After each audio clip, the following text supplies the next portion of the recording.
warahmatullahi wabarakatuh. Bismillahirrahmanirrahim. Alhamdulillahirabbil alamin. Wassalatu wassalamu ala Rasulillah an-nabiyil amin wa ala alihi wa ashabihi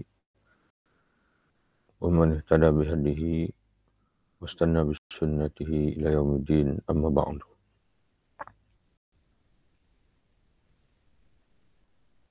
Qala musannif rahimahullah wa nafa'allahu bi ulumihi fid dharain amin.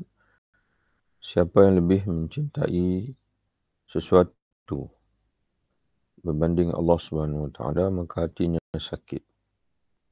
Sebagaimana setiap perut yang lebih menyukai tanah berbanding roti dan air, atau tidak berselera kepada roti dan air, maka perut tersebut berarti sakit. Jadi setiap anggota manusia ini dia ada fungsinya. Jadi dengan kita mengukur sejauh mana bertepatan anggota itu dengan fungsinya, maka anggota itu berada dalam keadaan sihat ataupun stabil. Jadi perut yang dapat menerima makanan yang berselera dengan makanan, maka perut itu adalah perut yang normal. Tapi jika sekiranya yang dia selerai itu, contoh yang diberi di sini, bukannya makanan, tapi benda yang tidak, bukan tujuan perut diciptakan. Disebut sini tanah. Ya, tanah, perut yang menyukai tanah. Maka perut itu adalah perut yang tidak normal, perut yang sakit. Begitulah juga hati manusia diciptakan Allah dengan menyukai ma'rifah, menyukai ilmu. Diciptakan Allah Subhanahu Wa Taala dengan ala bidzikrillah tatma'innul qulub. Ketahuilah dengan mengingati Allah itu hati-hati akan menjadi tetap teguh.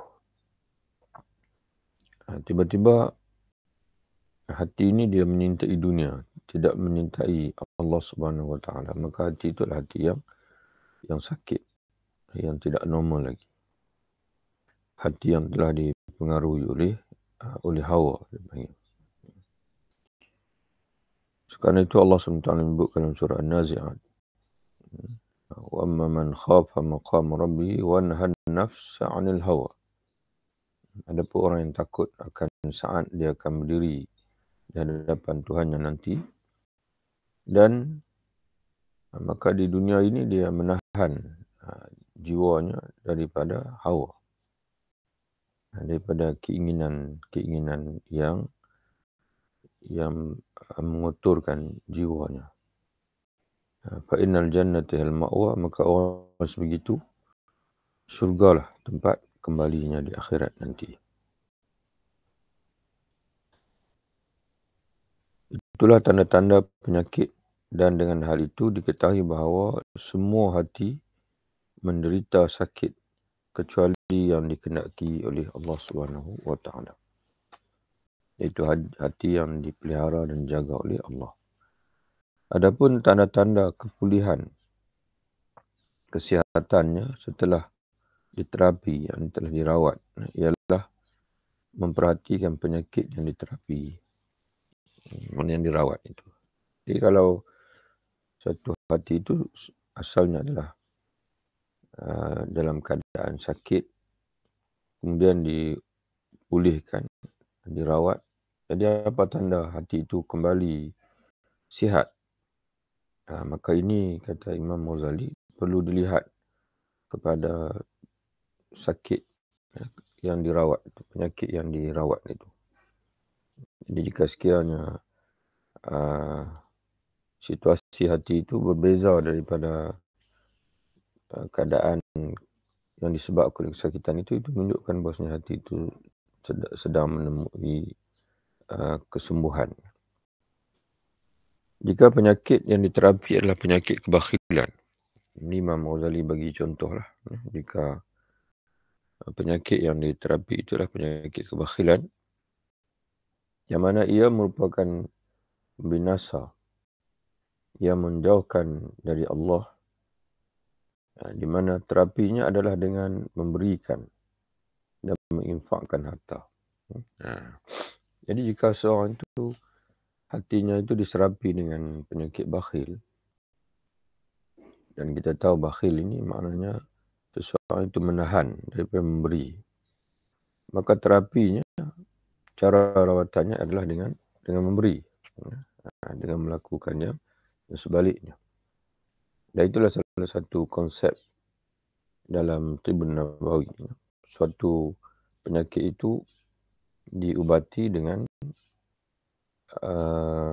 ataupun dinetralkan dengan yang sebaliknya. Contohnya Nabi SAW menyebutkan al-humma min faihi nar jahannam atau min faihi jahannam. Demam itu adalah daripada bahang neraka jahannam. Fa'abriduha bil ma', maka redakanlah dia dengan air. Jadi maksud di sini kata ulama Tibbun Nabawi, di antaranya al-alamah Ibn Qayyim al-Jauziyah. Jadi maksud di sini demam kepanasan. Dia adalah daripada bahang api neraka jahannam. Jadi Allah menjadikan demam itu untuk Allah memberi pengalaman kepada manusia bagaimana nanti kalau dia berada dalam neraka jahannam. Maka suhu tubuh dia itu akan naik dan dia tidak akan merasa selesa lagi. Walaupun belum terbakar, tapi dia tidak akan merasa selesa lagi. Jadi Nabi mengajar macam mana untuk menangani demam kepanasan ini. Kata Nabi, fa'abriduha bil ma', maka redakanlah dia dengan air. Sama ada mandi ataupun perubatan Melayu, menjaram dan sebagainya lah, dengan bahan-bahan yang menghasilkan kedinginan pada air itu. Jadi begitulah juga di sini penyakit hati pun dirawat dengan sebaliknya, diredakan, dinetralkan dengan dipanggil sifat sebaliknya. Jika bakhil itu tidak memberi, maka dipadamkan ataupun diredakan sifat bakhil itu dengan menjadi pemurah, dengan kita melatih diri untuk sentiasa memberi.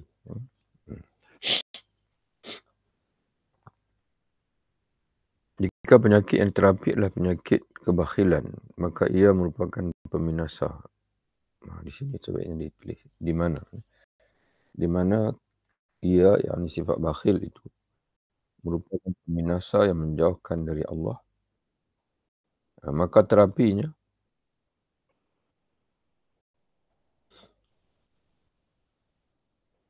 ialah dengan memberikan dan menginfakkan harta.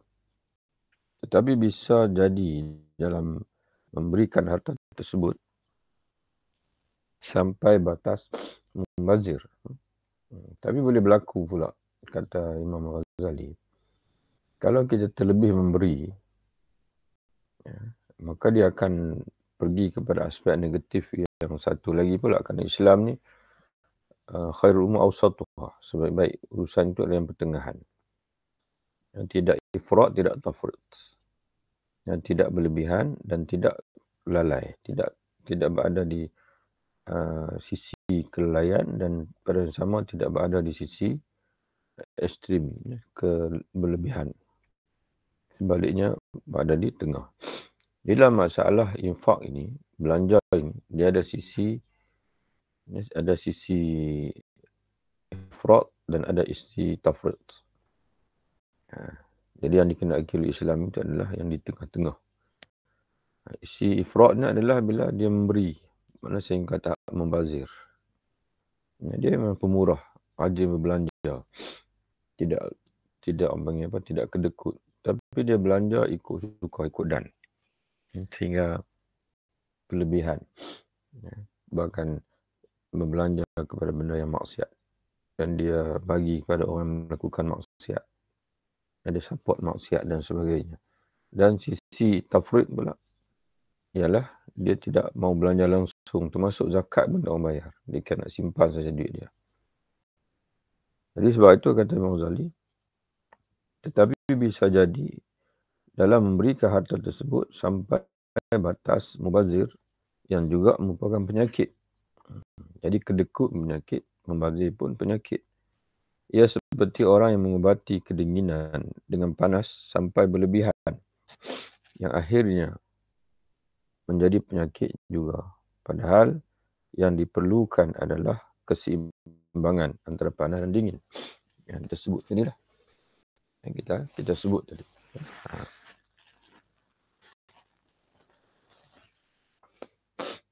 Nabi suruh redakan dengan air. Bukan Nabi suruh kita sampai tahap membeku.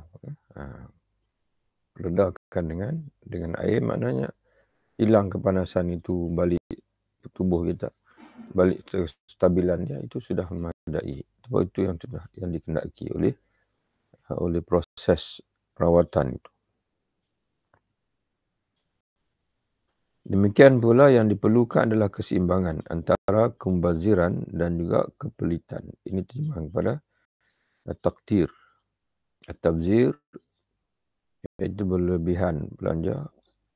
Kepelitan itu terjemahan kepada takdir, iaitu pekin. Pekin belanja, maknanya dia tak mau belanja langsung. Jadi yang perlukanlah keseimbangan sehingga menjadi pertengahan dan sangat jauh dari kedua sisi ifrat ataupun sisi tafrid tadi. Jika anda ingin mengetahui pertengahan,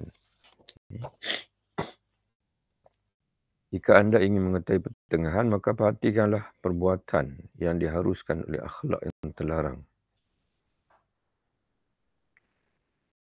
Jadi ini masalahnya, kita nak tahu diri kita. Kita ni apakah sudah berada di pertengahan yang terbaik yang dikenali oleh Islam ni, ataupun kita cenderung kepada sisi negatif tadi. Sama ada ifrat, berlebihan, ataupun tafrid. Ya, kelalaian. Ya. Sama ada kita berada di sisi kedekut ataupun berada di sisi membazir. Jadi macam mana kita nak pastikan, kata dia, perhatikanlah perbuatan yang diharuskan oleh akhlak yang terlarang. Ini terjemahan pada Al-Mujib. Mana perbuatan yang terhasil, mana kesan daripada akhlak yang terlarang. Contoh macam kedekut. Sifat kedekut ni, apa sifat atau perbuatan yang terhasil daripada kedekut itu. Dan begitu juga tabzir, berlebihan belanja. Apa perbuatan yang terhasil daripada tabzir itu. Jadi kita tengok situlah apa yang sedang kita lakukan. Apa yang sedang menjadi tabiat kita pada ketika ini. Maka kita boleh ukur sama ada kita ni dominan pada aspek takdir, iaitu pekin tadi ni, kedekut, ataupun kita ni dominan pada aspek tabzir. Jadi kita tengok perlakuan kita. Ataupun kita sudah berada di tengah-tengah.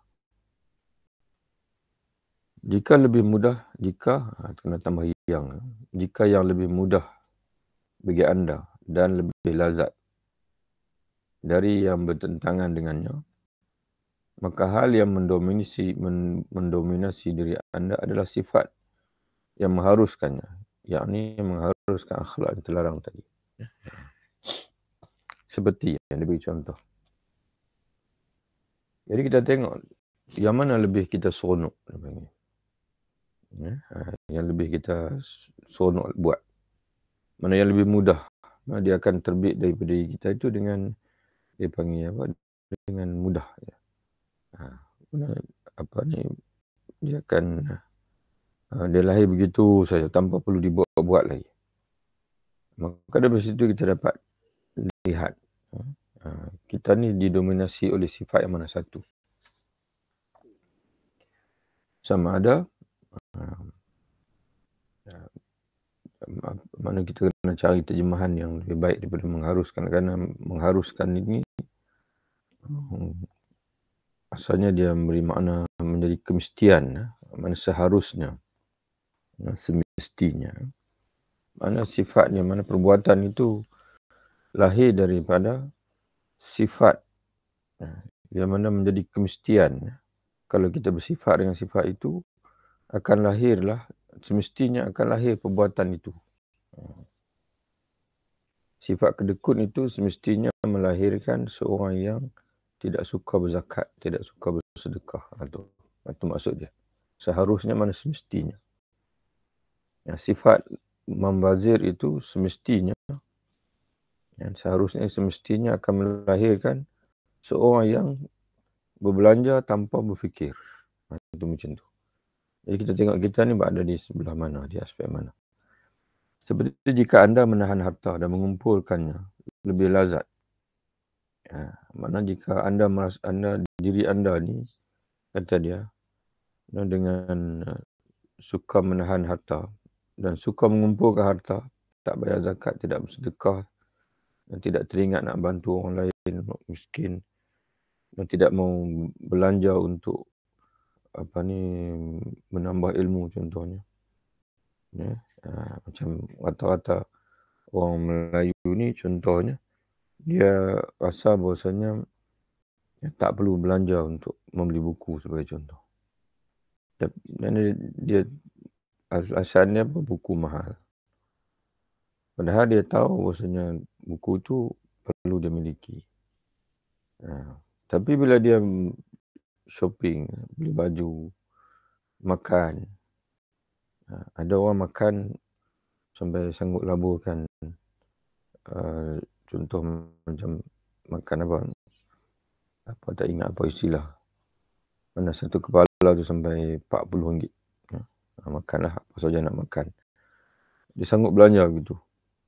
Sekali makan habis untuk perut dia. Jadi bila dia beli buku harga sama RM40. Tapi bila beli buku dia rasa rugi. Tapi kalau makan dia rasa tak rugi. Mana itu perbuatan ni banyak. Yang menunjukkan kita boleh ukur, kita boleh baca. Kita sekarang ni berada dalam sisi mana? Sisi negatif yang mana? Ifrat ataupun tafrit.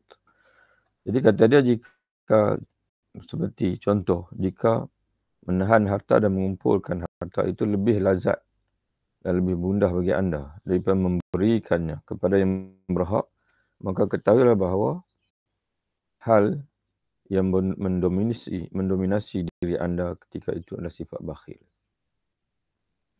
Kerana perbuatan kita tadi ini merupakan kemestian bagi sifat bakhil. Sehingga anda harus, jadi macam mana nak terapi sifat bakhil ini? Maka sehingga anda harus senantiasa meningkatkan pemberian harta. Jadi itu. Jadi bila kita pun, inilah pentingnya tafakur. Tafakur tentang diri sendiri. Dengan tafakur itu kita boleh tahu situasi kita sekarang macam mana. Maka bila kita mendapati kita ni sedang bakhil, maka kata Imam Ghazali, apa yang harus kita buat? Maka anda mesti senantiasa meningkatkan pemberian harta. Maknanya buat program lah untuk banyakkan infak. Tak perlu kita infak dan sekaligus banyak. Mana sekarang kita nak membiasakan. Mungkin sekali infak tu RM1, RM2. Tapi berlaku pengulangan. Kita siapkan RM10 sebagai contohnya, duit RM1. Jumpa orang miskin, kita bagi RM1. Nak jumpa tabung masjid, tuan singgah masjid, RM1. Mana nak biasakan diri untuk membuang sifat bakhil tadi. Jika memberikan harta kepada orang yang tidak berhak, lebih lazat dan lebih ringan bagi anda ketimbang ini berbanding menahannya secara benar. Menahannya. Mana menahan daripada belanja kerana itu kebenaran. Mana sebab tak perlu belanja, tak perlu membazir. maka hal yang mendominasi diri anda adalah pembaziran. Jadi kalau kita suka belanja ikut dan saja, orang utara kata, tanpa berfikir, tanpa merancang, padahal sepatutnya kita tahan perbelanjaan, kita tak tahan, maka kita sedarlah bahawa kita praktika itu sedang didominasi oleh sifat membazir. Sehingga anda harus kembali membiasakan diri untuk menahan, yakni mengawal belanja. Maka anda sentiasa mengawasi diri anda. Jadi kesimpulannya, kata dia, kita ni hendaklah sentiasa mengawasi diri dan mengenali akhlak anda. Mana kenal diri dengan mengenali akhlak kita sekarang macam mana. Kita ni sedang berada di sisi takdir, pekin, mana takut belanja, takut berinfak, takut bersedekah, ataupun berada di sisi tabzir. Maka anda senantiasa mengawasi diri anda dan mengenali akhlak anda dengan kemudahan dan kesulitannya. Yang sama ada dengan kita perlu memudahkan atau menyulitkan. Ini merujuk kepada apa? Kata dia, dengan memudahkan dan menyulitkan dalam berbuat sehingga keterikatan hati anda terputus dari perhatian kepada harta. Jadi mengenali kita panggil mengenali diri yang pertama, yang kedua mengenali akhlak diri dengan kemudahan dan kesulitannya dalam berbuat. Jadi ada ketikanya kita perlu mudahkan dan ada ketikanya kita perlu menyulitkan. Ada ketikanya kita perlu mudahkan diri dalam melakukan suatu perbuatan dan ada ketika kita perlu menyulitkan diri dalam melakukan suatu perbuatan. Sehingga hilang keterikatan hati kita. Di sini ditulis sehingga keterikatan hati anda terputus dari perhatian kepada harta. Sebagai contoh. Jadi sekarang kita letak depan kita. Apakah kita perlu memudahkan ataupun perlu menyulitkan? Jika sekiranya kita memahati bahawasanya kita ini sedang berada pada aspek tabzir. Berbelanja ikut dan. Belanja ikut suka. Maka kita perlu menyulitkan perbelanjaan itu. Kita perlu menyulitkan diri dalam berbelanja. Kita perlu menyulitkan diri dalam belanja. Dan jika sekiranya yang berlaku pula adalah kita ni berada dalam situasi yang sangat kedekut. Jadi kita perlu memudahkan diri dalam belanja. Jadi itu maksud dia.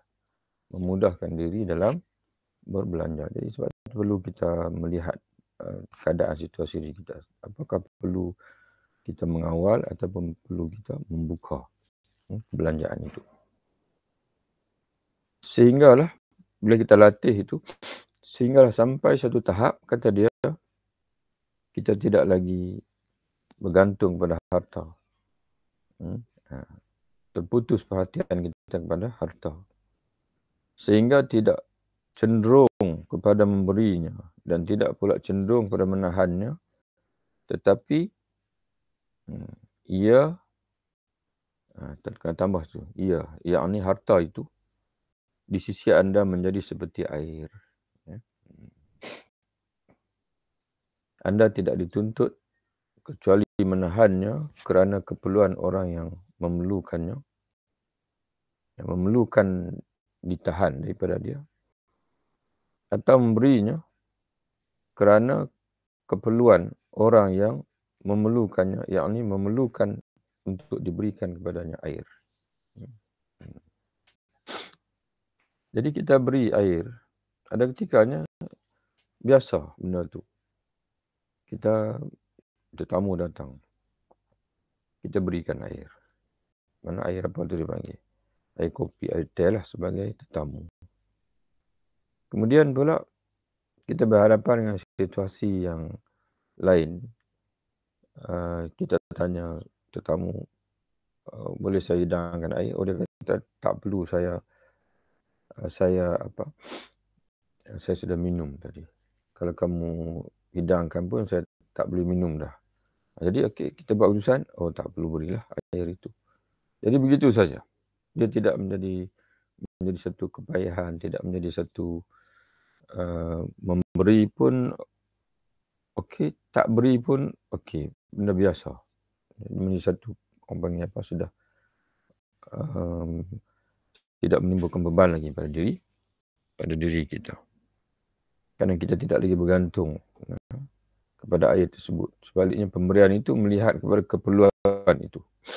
Bukan kerana kita bergantung kepada harta, bukan bergantung pada air tersebut. Jadi kita mengukur kepada keperluan, sama ada perlu memberi atau perlu menahan. Tapi peringkat mula perlu kita akan rasa kebergantungan, bebanan.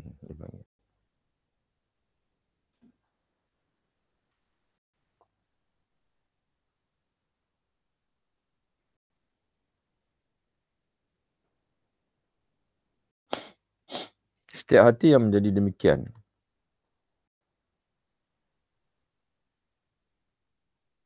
setiap hati yang menjadi demikian, bila hati sudah sampai tahap itu, dia memberi tanpa rasa beban dan dia menahan pun tanpa rasa beban, kerana dia melakukannya mengikut keperluan. Dia memberi air kepada tetamu tanpa rasa beban, dan dia menahan air dan tidak memberi kepada tetamu pun tanpa rasa beban, kerana tetamu sendiri kata dia tak perlu air. Jadi begitulah juga kita nak mencapai tahap itu. Ada ketika ni kita perlu belanja, kerana di depan kita itu adalah seorang miskin, perlu dibantu. Kita akan bantu dia dengan kemampuan kita tanpa rasa beban. Dan ada ketikanya kita perlu menahan belanja kerana kita tahu perbelanjaan itu adalah perbelanjaan yang salah, pun tanpa rasa beban. Setiap hati yang menjadi demikian, maka sungguhnya ia datang kepada Allah dalam keadaan selamat dari maqam ini pada khususnya. Maka selamat daripada maqam negatif tadilah, sama ada sisi tabzir ataupun sisi takdir tadinya. Dan harus selamat dari semua sifat tercela, bukan harus selamat daripada tabzir dan juga daripada sifat bakhil dan juga membazir saja, bahkan semua sifat tercela. Jadi semua sifat tercela ni dia adalah sifat yang ifrat ataupun tafrid. Dalam semua aspek dia ada dua sifat tercela ni, adalah dia dominan pada dipanggil ifrat ataupun tafrid. Jadi yang tak tercelanya adalah pertengahan, seimbang. Dan semestinya hati itu selamat dari semua sifat tercela sehingga tidak memiliki hubungan sama sekali dengan sesuatu yang berkaitan dengan dunia semata-mata, agar jiwa terbebas dari dunia dan terputus ikatan dengannya, tidak menoleh lagi kepadanya dan tidak merindukan sebab-sebabnya lagi. Sebaliknya dia merindui akhirat dan juga sebab-sebab akhirat. Pada saat itulah jiwa tersebut telah kembali kepada Tuhannya sebagai jiwa yang tenang, yang redha dan diredai Allah, dan masuk ke dalam rombongan hamba-hamba Allah yang dekat kepadanya, yang dekat kepada Allah dari kalangan para nabi, siddiqin, syuhada dan salihin yang merupakan sebaik-baik teman. Ini pun satu benda yang sebab itu Imam Ghazali bawa ni, walaupun dia tidak sebut ayat, tapi sebenarnya dia rujuk pada ayat surah Al-Fajr. Pada saat itulah jiwa tersebut telah kembali kepada Tuhannya sebagai jiwa yang tenang. Ya ayyuhan nafsul mutmainnah irji'i ila rabbiki radiyatan mardiyah fadkhuli fi ibadi wadkhuli jannati. Itulah yang ingin kita capai itu, tenang tu, tetap Mana jiwa kita ini dia tetap mutmainnah. Mana berada tetap dalam sifat-sifat yang diridai oleh Allah, tidak ifrat, tidak tafrid, tidak lagi perlu membuat-buat, tidak terbeban lagi untuk mana dia tidak rasa terbeban lagi untuk menjadi dalam masalah sedekah tadi ni, mana dia dah berada di aspek seimbang dengan tenang, dengan teguh, dengan tetap. Dia tak akan pergi kepada ifrat lagi dan tak akan pergi juga kepada, tak akan jatuh kepada takdir. Dia dah tetap dah. Dia perlu belanja, dia belanja. Dan dia perlu menahan belanja, dia akan tahan belanja. Dan dia ukur berdasarkan kepada penilaian Allah ataupun ketetapan Allah. Dan perkara itu berlaku dengan tetap dalam hidup dia. Bukan lagi perlu dibuat-buat ataupun dipaksa-paksa. Kerana sikap pertengahan yang sejati antara dua sisi tersebut sangat rumit. Bakal lebih halus ketimbang rambut dan lebih tajam dari pedang. Maka tidak diragukan lagi bahawa orang yang bisa menjaga keseimbangan di atas jalan yang lurus di dunia pasti akan melaju. Mana akan bergerak laju ketika meniti titian as-sirat di atas jalan di akhirat. Dan kerana titian as-sirat ini adalah titian yang membentangi neraka. Jika kita tergelincir di arah kanan ataupun arah kiri, maka akan jatuh dalam neraka. Hanya orang yang dapat melalui as-sirat tanpa tergelincir, orang itu saja yang akan masuk syurga. Dan latihan itu sudah bermula di dunia lagi. Sebelah kanan kita tabzir. Sebelah kiri kita takdir. Jadi kita sedang mengawal diri untuk berada di atas jalan lurus. Jangan tergelincir ke arah tabzir dan jangan tergelincir ke arah takdir. Maka kita akan sampai kepada dipanggil keredaan Allah. Dari sudut dipanggil belanja tu. Jadi demikianlah. Ini seolah macam latihan sebelum kita melalui as-sirat di akhirat nanti. Jadi orang yang berjaya berada di